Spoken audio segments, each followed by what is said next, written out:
Good afternoon. Today is November 20th here in southern New Jersey. We're still waiting for the figs to go completely dormant, so in the meantime I've been getting after some projects that I wanted to take care of.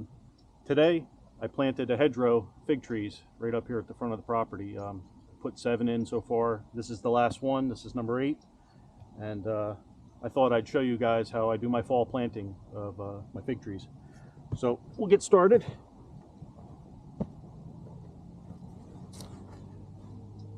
So I dug my hole, and the hole is about 4 inches deeper than this pot. And my plan is I throw some of my composted, this is a compost mix that we make here on the farm. I'm gonna put a layer of that into the bottom, probably about 1.5 inches, 2 inches thick, and then I'll set the tree right on that, and then I'm gonna fill it in. I did dig a square hole. I read years ago that it's best to dig a square hole when you're planting a tree. At least that applied to apple and pear trees when I was planting those. They say that if you dig a round hole, it can actually, the plant can actually become pot bound, well, in the ground, I guess. I guess the theory is that the soil is softer where you've dug up, so it'll hit that hard soil and it'll turn and go around and around in a circle. So they say dig a square hole, the roots won't make 90-degree turns. I don't know if that's true. I've seen them make 90-degree turns in pots, so. But anyway, I still do it. So we're gonna take this out. I'm gonna see what the roots look like. Oh, that's heavy. Okay, we're a little bit root bound. I don't know if this is close enough to see the roots, but we're a little bit root bound here. This tree was an air layer last winter. It was taken off of my mother tree. It's an in-ground mother tree. All these trees, actually, all 8 of them were air layers off of my in-ground mother tree. And I had put it on, not this past spring, but the spring before. I put all the air layers on. They were in 5-gallon buckets and or 5-gallon pots.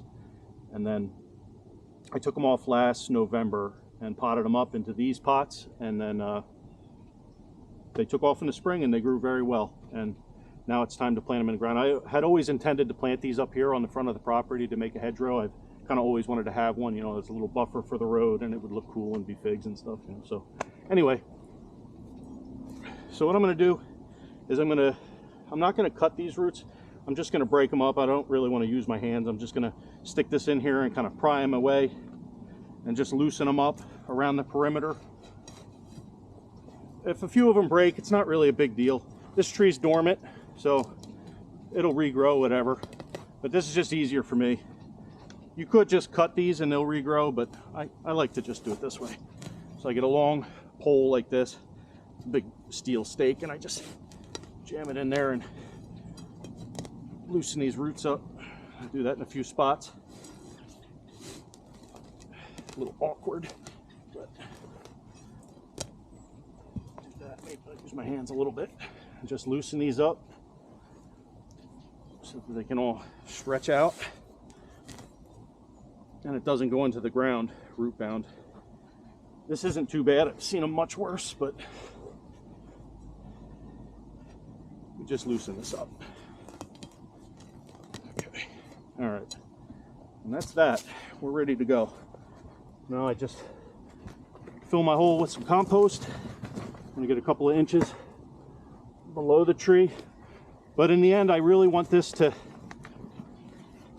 I don't want to put too much in because I want this top of the soil to be like, I like it to be like 1 inch or 2 under grade, and then I'll fill it in with some compost and some of the topsoil that I took out of the hole. You don't have to worry about planting fig trees too deep. I say that, I mean, don't plant it like super deep, but like a couple of inches is fine. This will put roots out. But you don't want to go very, very deep because the figs, they like to spread out on the surface. So I put it a little bit deeper here. Our water table is a little bit, we'll say, low up here at this end of the property. So I don't have to water it as much. I'll just plant it just a little bit deeper. Spread this out. And get it in there. And we're just about good. Just give me a minute here. I want to make sure that we're lined up.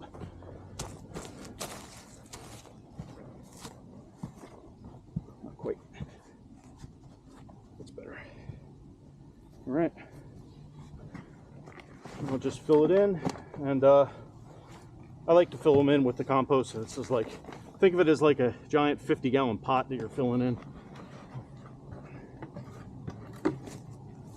I will put the local topsoil back in here as well, but this stuff's really rich and it really makes them grow. We'll get a good start in the spring.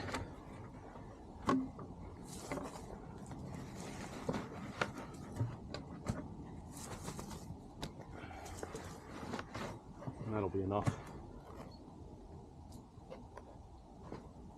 So guys, that's really all there is to it. You're going to put it in here and make sure your hole's a little bit bigger. I usually go with the hole just a couple inches past the potted size. Like if you go like 4 or 6 inches past on all the way around, that's good.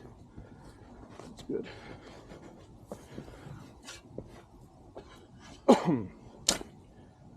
Now I'll just fill the rest in. All right, guys. So we filled the hole in and packed it down. And now all you just have to do is water this in. After I'm done filming the video, I'll drag a hose out here and I'll water all these trees in that I planted today. And that's good. It settles the soil, gets rid of those little air pockets around the roots, you know, gets it nice and firm. And then after that, just have to keep in mind that you, depending on your zone, you may have to protect your trees. Here in 7A, normally I would protect all these trees, but I know this variety. It's been here on the farm for decades. This is one of my my grandfather's trees, and it seems to do pretty well with the winters here. And even when it does die back, it mostly doesn't die all the way back to the ground. So I'm not going to protect these trees. I'm just going to let it ride and see how it goes. So, but yeah, that's about it. Let's I'll show you how our little hedgerow here turned out. And we planted 8 trees today, and there we go. And we'll see how they do next year. So anyway, thanks for watching, guys.